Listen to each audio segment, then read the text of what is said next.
A partir de los fenómenos migratorios, reencontremos aquellas cosas que ya tenían nombre. Y visitaremos el Museo del Desierto, que contrario a lo que podríamos imaginar, está lleno de vida. Quédense en Noticias 22. Rafael García Villegas, qué gusto estar contigo. Mi querida Laura Barrera, amigos del auditorio, hola Laura Regis, en la traducción de lenguas de señas mexicana. Mucha información que compartir con ustedes este martes. Y vamos a arrancar ¿con qué?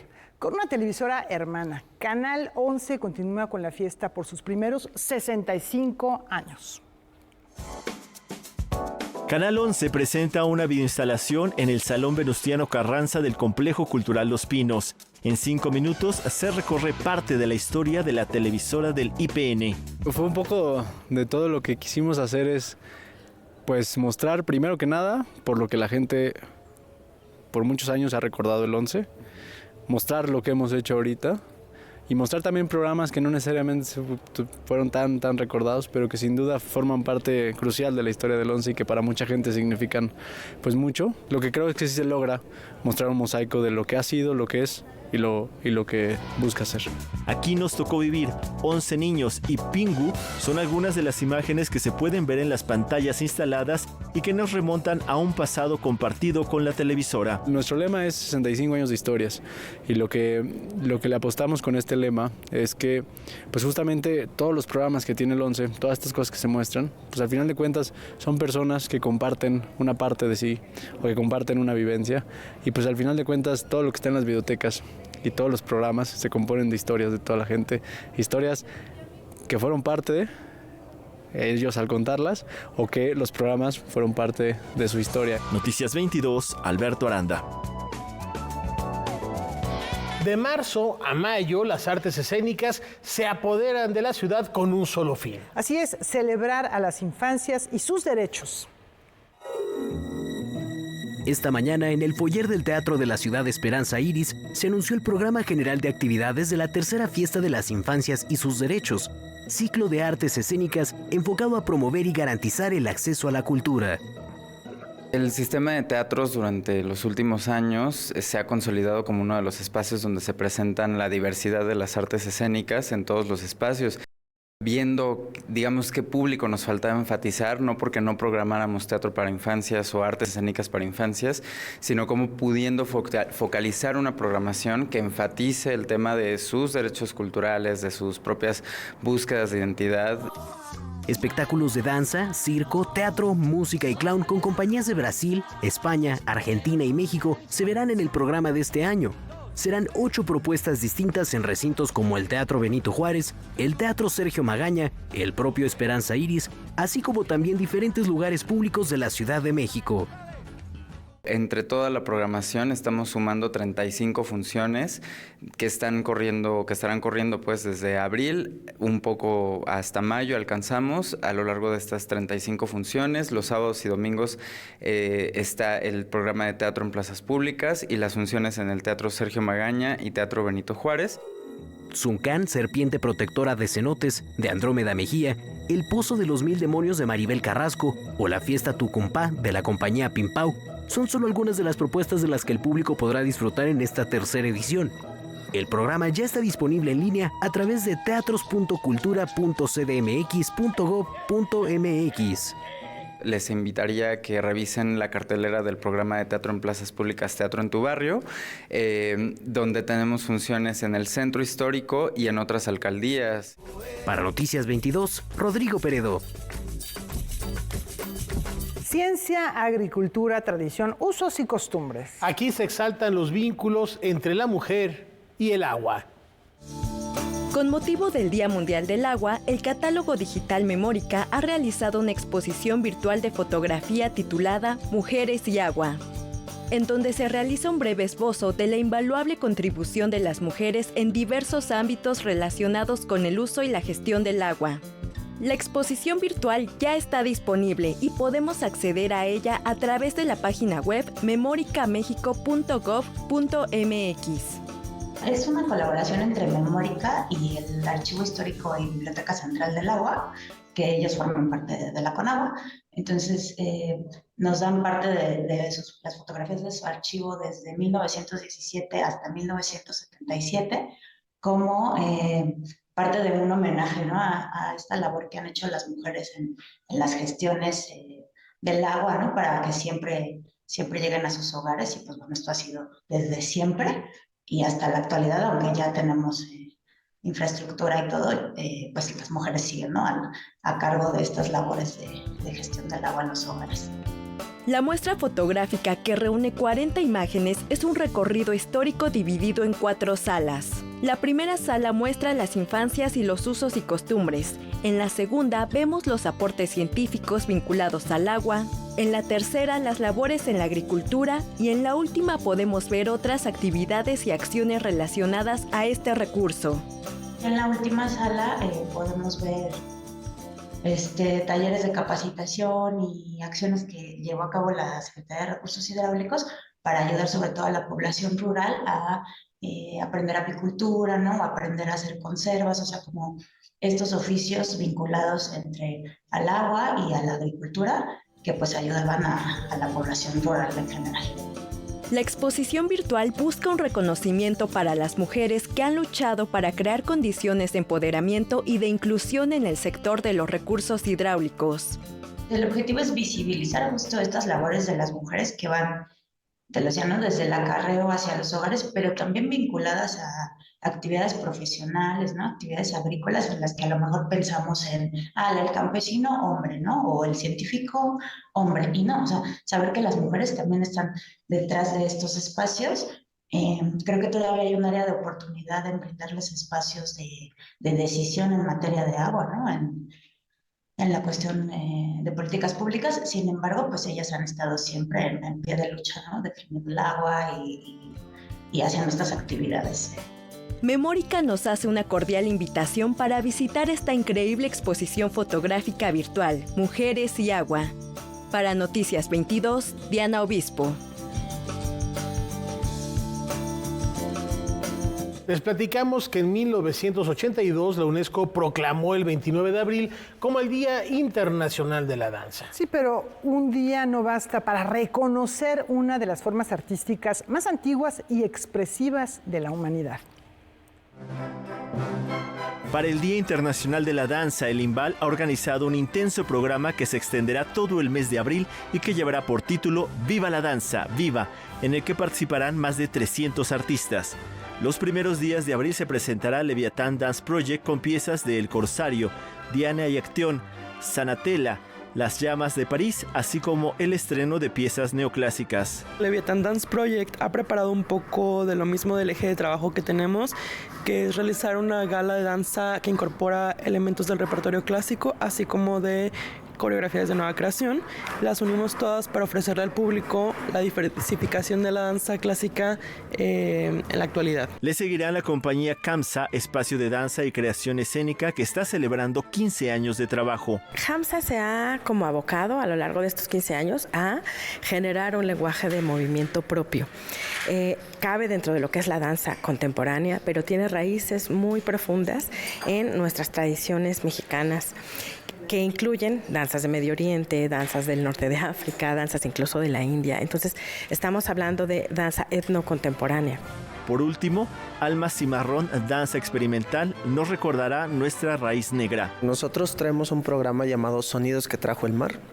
Este nombre alude a la influencia que tiene todo nuestro montaje escénico y nuestro trabajo dancístico. Somos una compañía que trabaja con las manifestaciones de los pueblos afrodescendientes en México. Toma su sistema cultural, creencias y lo transforma en un lenguaje artístico creativo. Es como una antología más bien o un recuento histórico del proceso que se tiene de la afrodescendencia, su llegada, ese proceso pues un poco inhumano, pero lo que nosotros queremos resaltar ante todo no es lo que todo el mundo conoce de la afrodescendencia, el maltrato, el dolor y tragedia, nos lo quitamos del mapa, pero queremos resaltar la influencia en la danza, en la música, en nuestras tradiciones. Complementan este programa La Niña Malcriada a cargo de la Compañía Nacional de Danza y el proyecto CEPRODAC al aire libre. Así también para el Día de la Niña y el Niño se presentarán obras como Aventuras Familiares del Popol Vuh, La Gran Búsqueda. Noticias 22, Alberto Aranda. Tecnología, innovación y cultura convergen en la Perla Tapatía. Volvamos la mirada a Talent Land 2024.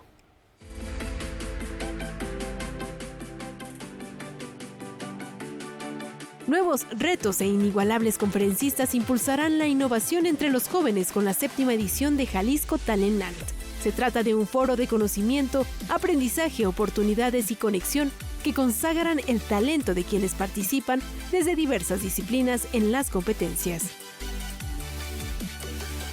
En esta ocasión vamos con 8 tierras temáticas, 6 de las cuales vienen de ediciones pasadas, como es el caso de Blockchain, Gamer, Business, Health, Creative y Developerland.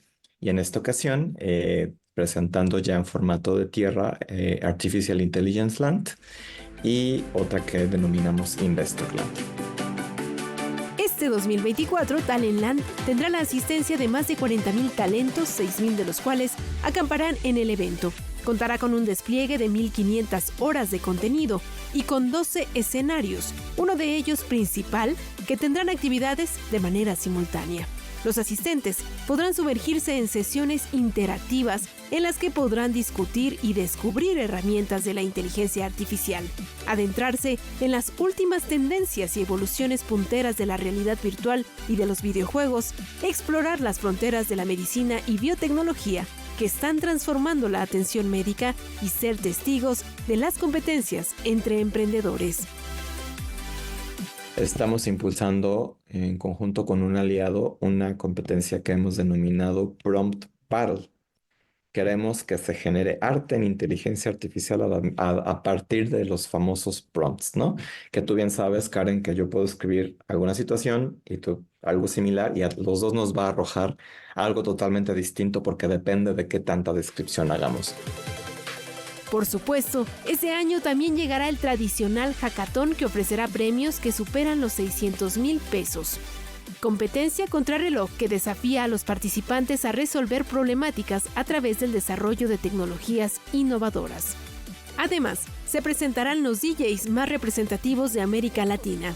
Jalisco Talent Land se llevará a cabo del 1 al 4 de abril en la Expo Guadalajara. La programación estará disponible en talent-land.mx. Noticias 22, Karen Rivera.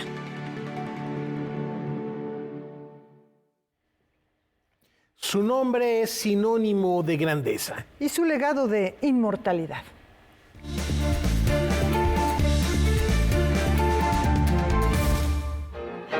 Considerado como uno de los compositores más importantes de la historia, Ludwig van Beethoven nació el 16 de diciembre de 1770 en Alemania y murió el 26 de marzo de 1827 en Austria. Fue un talentoso compositor y pianista, famoso por sus conciertos para piano, sonatas, cuartetos de cuerda y sus memorables 9 sinfonías. Su legado musical abarca desde el clasicismo hasta los inicios del romanticismo. Desde niño, su padre empleó la más rigurosa y exigente educación musical, pues deseaba que el joven Beethoven tuviera el mismo genio precoz que Mozart. En 1787, Beethoven realizó un primer viaje a Viena con el propósito de recibir clases de Mozart. Sin embargo, pocos son los datos que se conocen de ese encuentro o si en realidad tuvo lugar. Asentado en Viena, en 1795 dio su primer concierto profesional, exponiendo algunas de sus piezas. Posteriormente, compuso su primera gran obra, 3 tríos para piano, violín y violonchelo, y un año después dio su primera gira internacional. Desafortunadamente, Beethoven comenzó a tener malestares en su salud y perder el sentido del oído. Con el paso del tiempo, empeoraron y se hicieron permanentes. Su obra dio un giro, puesto que dejó atrás la frescura y ligereza iniciales, para dar paso a composiciones más épicas y sobre todo turbulentas, que reflejaban los cambios en Europa en el siglo XIX. Así, aparecieron su sonata para piano número 8, conocida como Grande Sonate Pathétique, y su sonata para piano número 14, mejor conocida como Sonata de Claro de Luna. También la heroica Sinfonía número 3, considerada como un punto de inflexión en su carrera. Ludwig van Beethoven fue un innovador y talentoso músico que consiguió hacer trascender sus obras y tener una inmensa influencia en los compositores posteriores, lo que lo ha consagrado como un inmortal. Para Noticias 22, Diana Obispo. La naturaleza indomable, la violencia y la tragedia son sombras que marcarán el destino de estos 3 hermanos. Fue un infierno esto, boludo. Un infierno este fuego. En esa frontera donde la ficción y la realidad se encuentran está la película Tres Hermanos. Soplaba viento y las brasas arrastraban. Sobre estos hermanos cazadores que habitan en Patagonia, yo soy de ahí, de un pueblo que se llama El Bolsón, y cada uno de ellos tienen un conflicto interno que no le comunica a los demás, por una cuestión de hermetismo y de imposibilidades de comunicarse con sus sentimientos y sus emociones. El menor, por ejemplo, practica jiu-jitsu y se empieza a sentir atraído por un compañero y no sabe qué hacer con eso. El mediano, que es el que se encarga de las tareas del rancho, va a ser diagnosticado con cáncer de testículo y eso afecta a su percepción de su masculinidad. Y el mayor lleva un tiempo exiliado en Chile de alguna manera, autoexiliado, y vuelve al pueblo porque pierde su trabajo y va a intentar de recuperar una familia que abandonó. Francisco Paparella, quien además de la dirección produce esta cinta, nos relata cómo fue su experiencia al trabajar con el equipo de rodaje. Filmamos a -5 grados bajo cero, de noche, con lluvias, en ríos. Fue bastante duro en ese sentido. Una exigencia física muy grande para todo el equipo. Y con los actores hay algo que a mí me gusta trabajar con actores naturales, con gente que no tenga tanta experiencia. Todo el casting de la película es su primera vez frente a cámara, salvo Andy Gorostea, que hace el hermano del medio. Él es el único actor de oficio. Entonces, un poco mi manera de trabajar con ellos es darles toda la información que su personaje debería de tener en cada una de las situaciones, pero sin tener el guión completo. Tres Hermanos tuvo su estreno en el Festival de Cine de Mar de Plata y se presentó el año pasado en el Festival Internacional de Cine de Morelia. Ahora llegará a las salas de cine nacionales próximamente bajo la distribución de Piano. Ustedes están sacando leña de ahí arriba, ¿no? Del quemado. Estamos muy contentos con estar en esta muestra internacional, la número 75 de la Cineteca, que no va a estar solamente dentro de Ciudad de México, sino que va a estar también en muchas ciudades donde hay espacios de Cineteca, así que llegar a varios lugares. ¿Qué mierda estás haciendo acá, hijo de puta? No te pierdas del 2 al 7 de abril en la Cineteca Nacional Tres Hermanos, que forman parte de la 75 Muestra Internacional de Cine. Para Noticias 22, Jimena Rodríguez.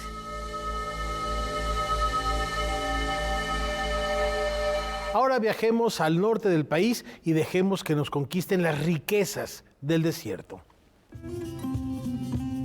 Un recinto vivo que da cuenta de la flora y la fauna, de la riqueza mineral, geológica, paleontológica y cultural.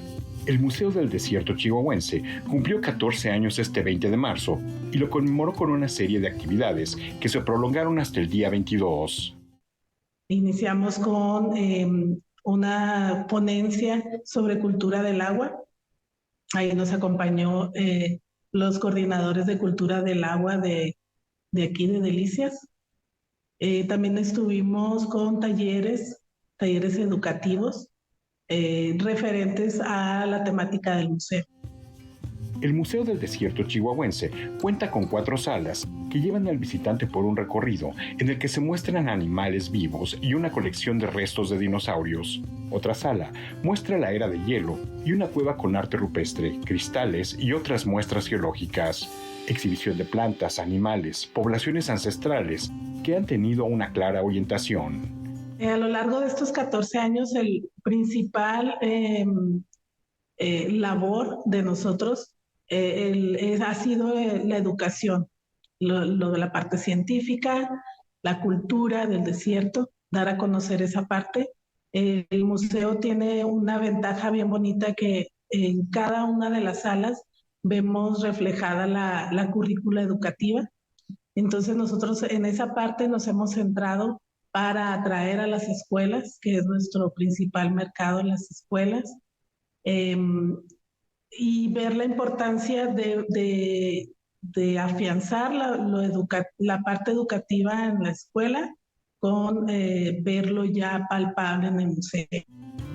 Una amplia zona del museo corresponde al Jardín Botánico, zona abierta en donde flora y fauna silvestre, endémica de la región, transita y habita. En ella es posible ver coyotes, correcaminos, ratas canguro o colibríes que, incluso, llegan para reproducirse. Paloma Castillo destaca el reto de esta área natural. Tenemos una vasta jardín botánico de más de 7,000 metros cuadrados, que también esa es una parte importante del museo que necesitamos fortalecer. Necesitamos dar a conocer más esa parte, a lo mejor la creación de algunos viveros o venta de cactáceas. El Museo del Desierto Chihuahuense se ubica en la colonia Valle Verde, en Delicias, Chihuahua. Sus actividades se dan a conocer de manera regular en sus redes sociales. Noticias 22, Víctor Gaspar. Éxodos, exilios, desplazamientos. Y aunque todo se mueve, muchas cosas ya tenían nombre.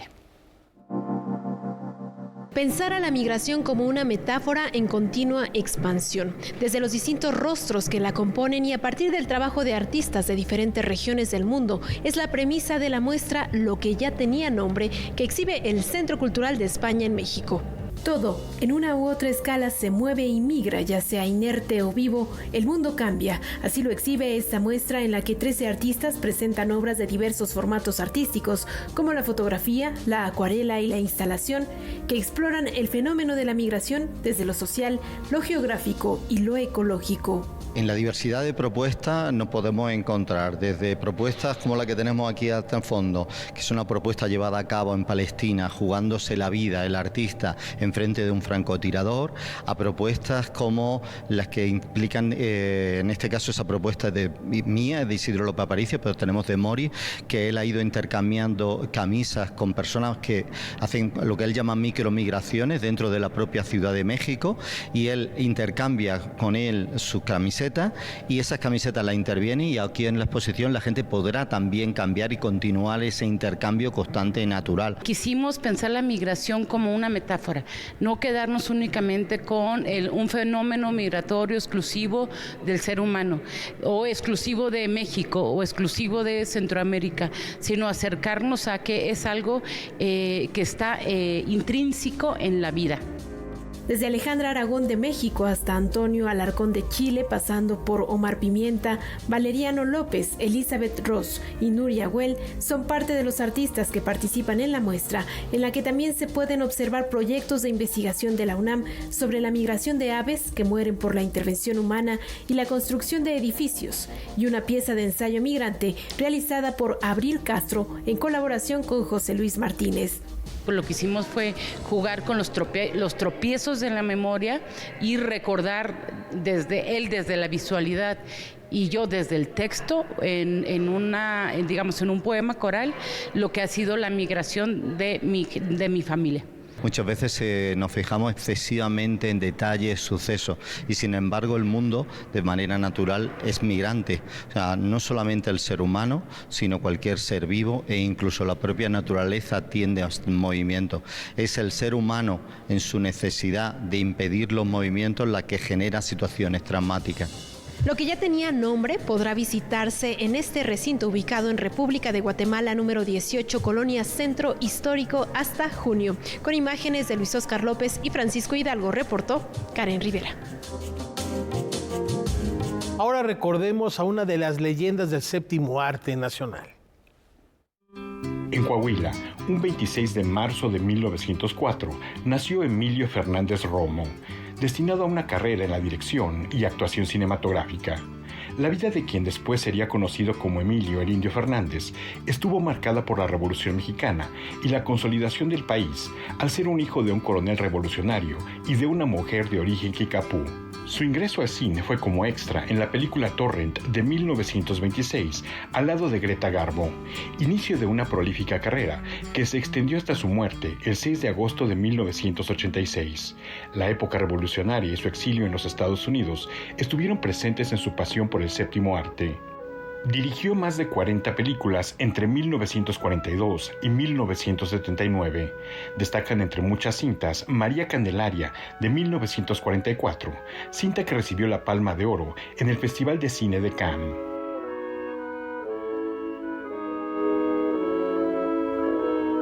Un año antes, en 1943, bajo los estudios cinematográficos Films Mundiales, dirigió Flor Silvestre, filme con el que la actriz mexicana Dolores del Río debutó en el cine nacional.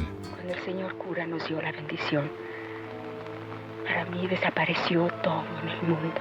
Para 1945, en colaboración con el escritor estadounidense John Steinbeck, adaptó el filme La Perla, que en el Festival de Cine de Venecia, 2 años más tarde, obtuvo el premio a Mejor Fotografía y que en 1948 obtuvo el premio Ariel a Mejor Película, Mejor Dirección, Mejor Actuación Masculina y Fotografía. Su recia personalidad y su fisonomía le hicieron destacar como actor en cintas como La Cucaracha y La Bandida. Y hoy recordamos a Emilio el Indio Fernández en el 120 aniversario de su natalicio. Arqueología, teatro, libros y más. Esto es Noticias 22. Volvemos.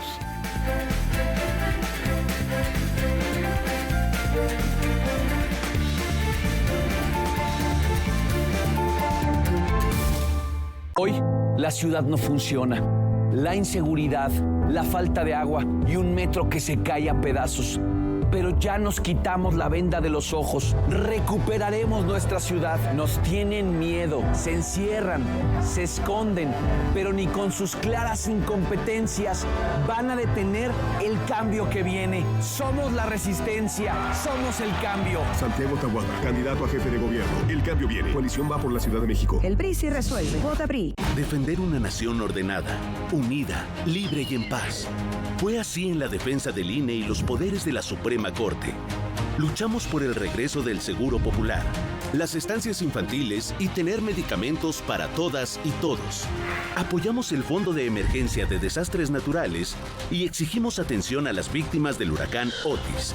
Eso es estar del lado correcto de la historia, con un Congreso de Acción Positiva para México. El cambio positivo, PAN. Vamos a seguir y avanzar con la transformación. La cuarta transformación es construir patria.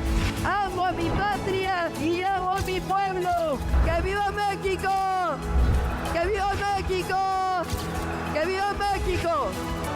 Claudia Sheinbaum, presidenta, candidata de la coalición Sigamos Haciendo Historia, Morena. Viven muy lejos. Ojalá pudiera visitarlas todos los días y no cada mes. ¿Se imaginan que fuéramos vecinos?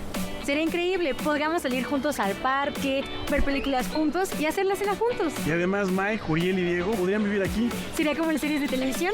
Con la propuesta del PRI de construir ciudades jóvenes, incluso podremos tener nuestro propio departamento. El PRI sí resuelve. Vota PRI. Vota por las candidatas a diputadas federales y senadoras del PRI. Comprar tu voto a cambio de dinero o despensas. Condicionarte los programas sociales. Recoger o retener tu credencial para votar. Son delitos. No los permitas. Cero tolerancia a los delitos electorales federales. Denúncialos a la FICEL al 800-833-7233 y ficenet.fgr.org.mx. Fiscalía General de la República.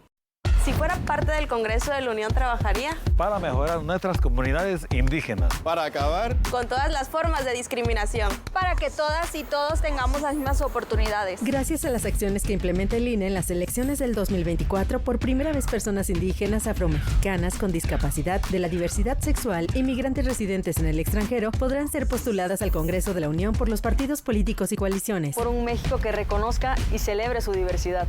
INE. En esta mesa de martes de Debate 22 hablaremos de la autoprueba para la detección del VIH.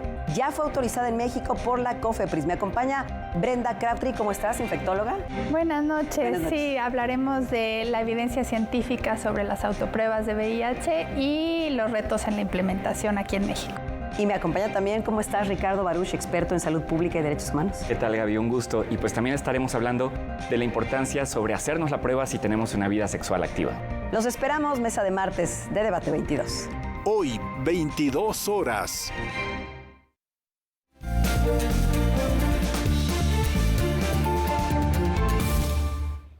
Bueno, estamos en tiempos electorales. Este tema llega esta noche a la mesa de análisis en Zona Violeta.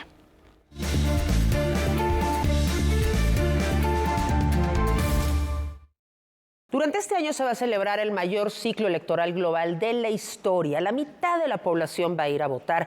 Se espera que más de 2.000 millones de personas en 70 países vayan a las urnas. En América, además de la importante elección que hay en Estados Unidos, este año se celebran otras 6 elecciones presidenciales. En El Salvador, que ya pasó, Panamá, República Dominicana, México, por supuesto, y Uruguay. Con base en ello, vamos a analizar cómo estamos las mujeres representadas a nivel político. De acuerdo con ONU Mujeres, hay 26 países donde 28 mujeres se desempeñan como jefas de Estado o de gobierno.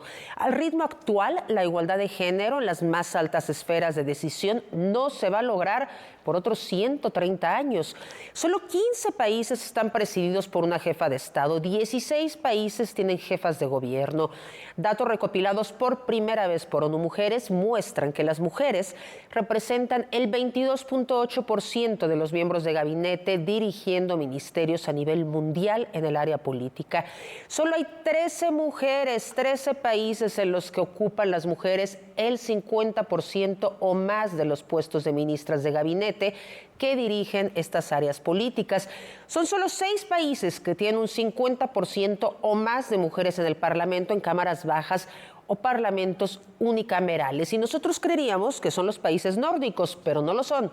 Son Ruanda con el 61%, Cuba con el 53%, Nicaragua con el 52%, México con el 50%, Nueva Zelanda con el 50% y Emiratos Árabes Unidos con el 50%.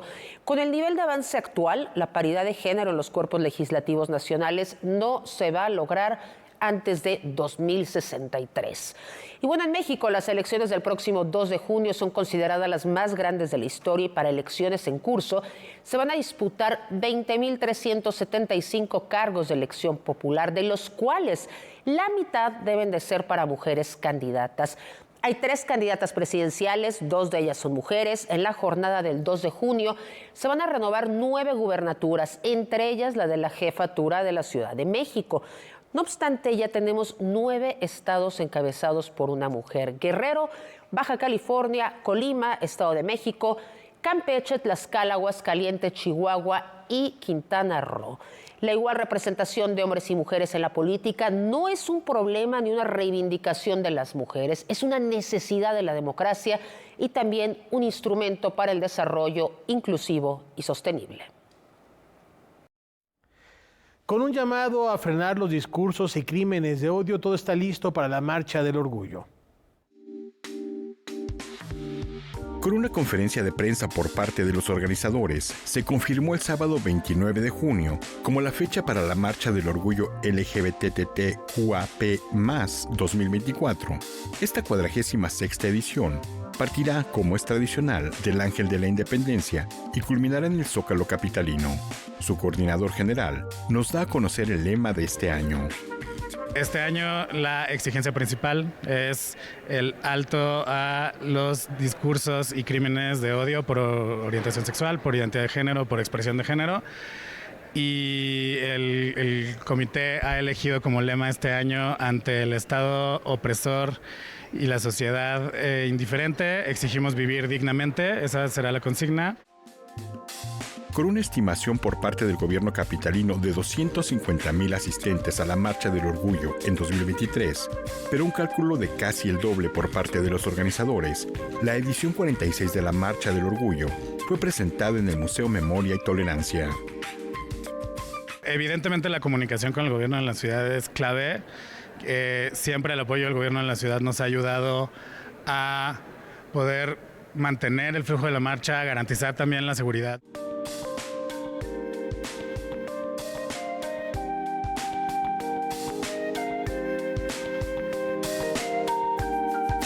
Lo que necesitamos es mantener este sentido también de exigencia y de lucha.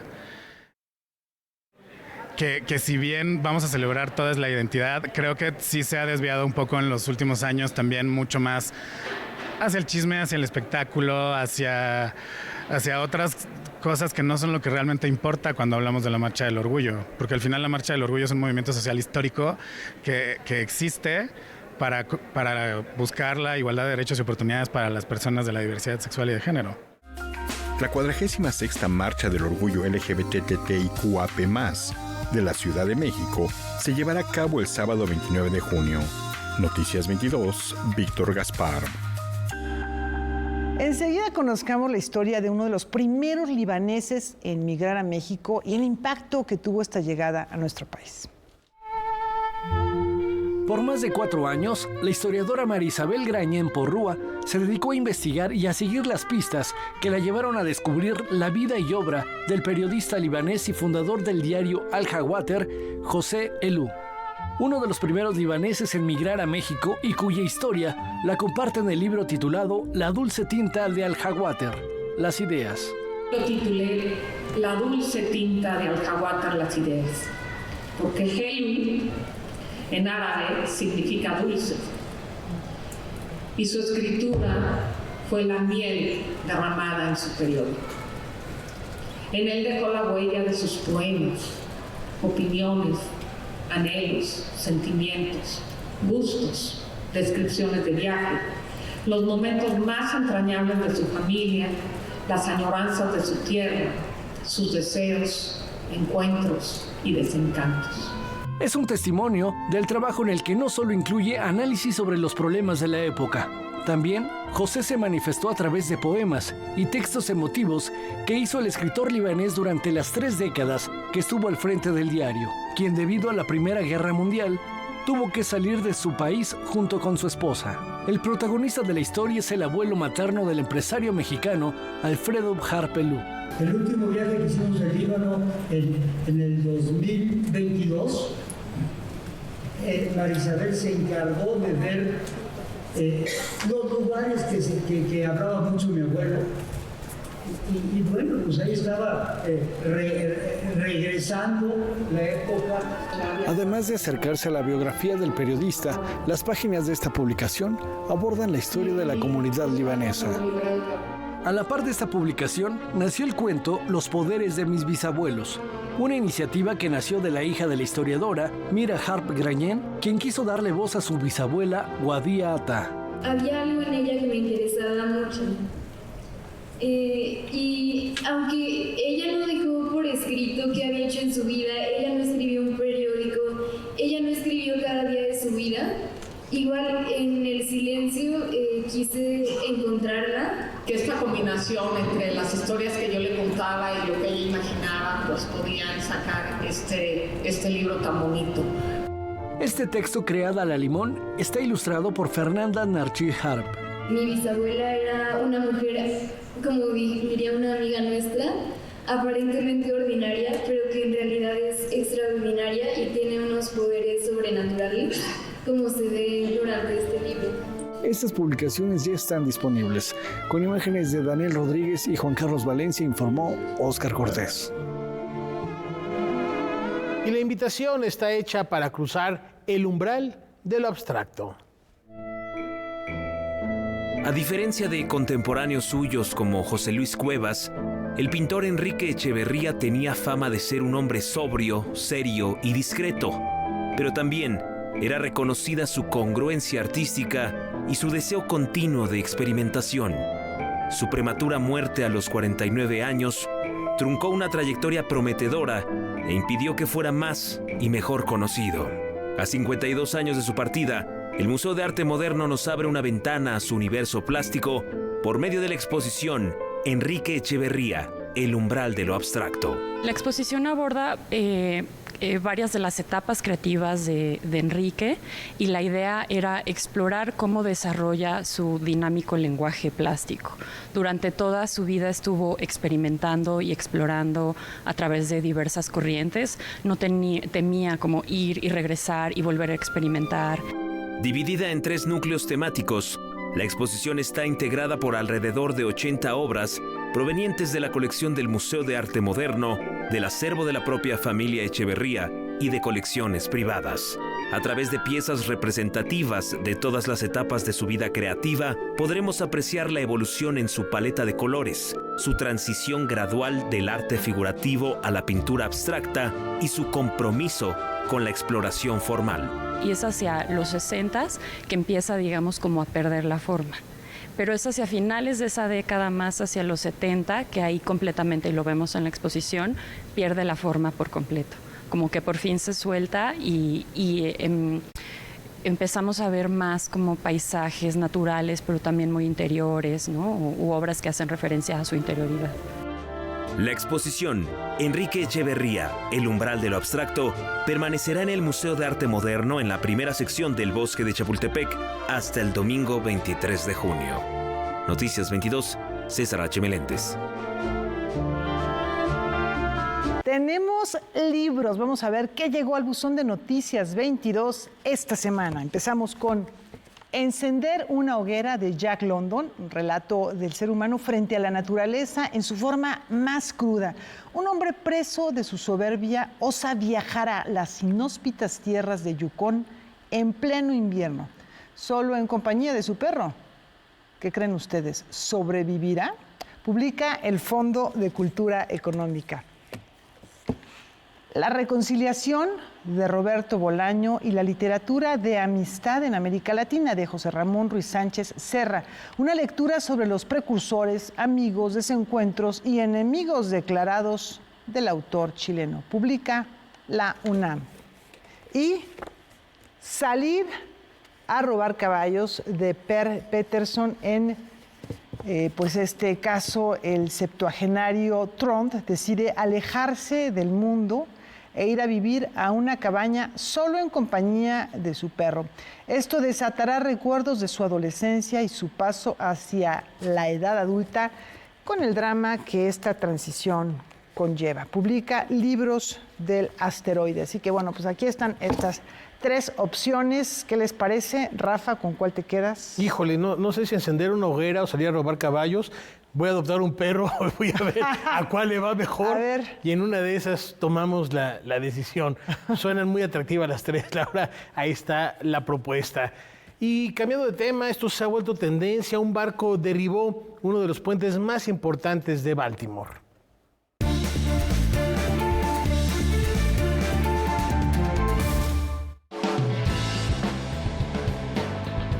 El buque de carga Dalí, con bandera de Singapur de 300 metros de largo, salió del puerto de Baltimore a la 1 de la madrugada de este martes. Se dirigía a Colombo, Sri Lanka. Sin embargo, 30 minutos después chocó contra un pilar del puente Francis Scott Key. Ninguno de los tripulantes de la embarcación resultó herido. Sin embargo, 6 trabajadores que realizaban labores de bacheo en el puente cayeron al río y permanecen desaparecidos. Aún no está claro si los pilares contaban con la protección suficiente para proteger al puente de un golpe del contenedor de casi 100,000 toneladas.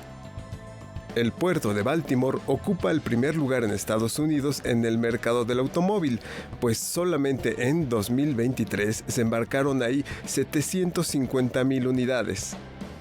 Por experiencias previas con accidentes similares, se estima que reconstruir el puente de poco más de 2,5 kilómetros llevará varios años. El presidente estadounidense Joe Biden dijo que espera que el gobierno federal pague el costo total de las reparaciones. Lo que evitó que la tragedia fuera mayor es el aviso del personal del Dalí que notificó a las autoridades que había perdido energía, lo cual permitió bloquear el tránsito sobre el puente. La construcción de este puente fue finalizada en 1977 y se popularizó por la serie policíaca The Wire, ya que fue escenario en varios capítulos. Noticias 22. Imágenes terribles. Y por otra parte, arqueólogos mexicanos tienden puentes con Egipto y nos invitan a viajar a tiempos faraónicos. En el Museo Regional de Puebla se presenta la exposición llamada Arqueología Mexicana en Egipto. Más allá de solo exhibir elementos museográficos de la era faraónica que ha sido investigada por connacionales, Esta muestra también resalta la importancia de la tumba tebana 39. Es muy importante porque es el primer monumento que se les da el permiso de intervenirla, de estudiarla a una asociación, a una misión mexicana. Entonces esto es importante porque en 2004 el Ministerio de Cultura de Egipto les otorga este permiso para poder trabajar esta tumba. La tumba fue construida para Piumra, quien desempeñó el papel de sacerdote bajo el gobierno de 2 prominentes líderes egipcios. Vamos a tener un patio, un patio que es el que está al exterior de la tumba, e hicimos la reproducción de las 3 cámaras interiores de la misma tumba. Entonces, además, ahí pudimos ir haciendo algunos otros elementos como un módulo central donde hablamos de los dioses, y pues bueno, muchas otras colaboraciones bien interesantes, porque también la misión mexicana tenía todos los datos para hacer un modelo 3D de la tumba, y lo cual pudimos hacerlo con el Instituto de Innovación y Tecnología de la Universidad Iberoamericana de Puebla. En 2004, el Ministerio de Cultura de Egipto otorgó este permiso, lo que marcó un hito en la relación entre la Tierra del Nilo y México. Para Noticias 22, Nicole Rubio.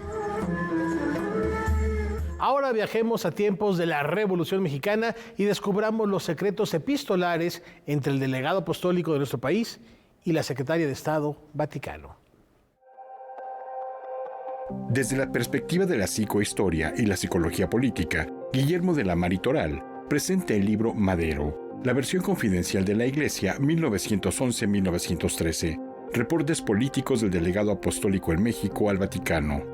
Desde 2013, el investigador independiente ha explorado el archivo apostólico vaticano. Los nuncios apostólicos o los delegados que hacen las investigaciones de lo que está sucediendo en cada una de sus delegaciones, en este caso la de México, reportan lo que ellos indagan e investigan, obviamente lo que está pasando en la tramoya, por todo lo demás hasta en los periódicos sale. Y el tema que es importante de Madero es que él finalmente es una persona, sí, espiritista, con lo que hoy diríamos pensamiento esotérico, reencarnación, extraterrestres, comunicación con los seres ya que han fallecido, energías cósmicas. Una de las primeras decisiones a la llegada de Madero a la presidencia fue encomendada a su hermano, el vínculo con la Santa Sede. Otro de los datos que aporta este libro es el hecho de que Madero indicó a su secretario de Gobernación llevara a cabo una alianza con la Iglesia Católica. Él sigue una idea muy clara. Yo seré muy respetuoso con todas las creencias religiosas y no estoy de acuerdo con las persecuciones ni tampoco con la falta de respeto como en su momento fueron las leyes de reforma. Entonces, cuando él entra al poder, una de sus primeras decisiones que manifiesta a los distintos ministros es: quiero volver a negociar las relaciones con el Vaticano. Eso, perdón que lo diga, en un recinto donde eso se supone que no debería de hacer un presidente liberal, laico, pero Madero se atrevió a hacerlo. A las leyes de reforma y una relativa tolerancia religiosa durante el porfiriato, que le permite al sector religioso el ejercicio de cierto asistencialismo social a través de casas hogar y hospitales, siguió un periodo, el de Madero, que representaba una vanguardia y mayor libertad y participación. Y de aquí es de donde nace en 1911 el Partido Católico Nacional, que en las primeras elecciones de 1912 gana hasta 60 curules, así de rápido.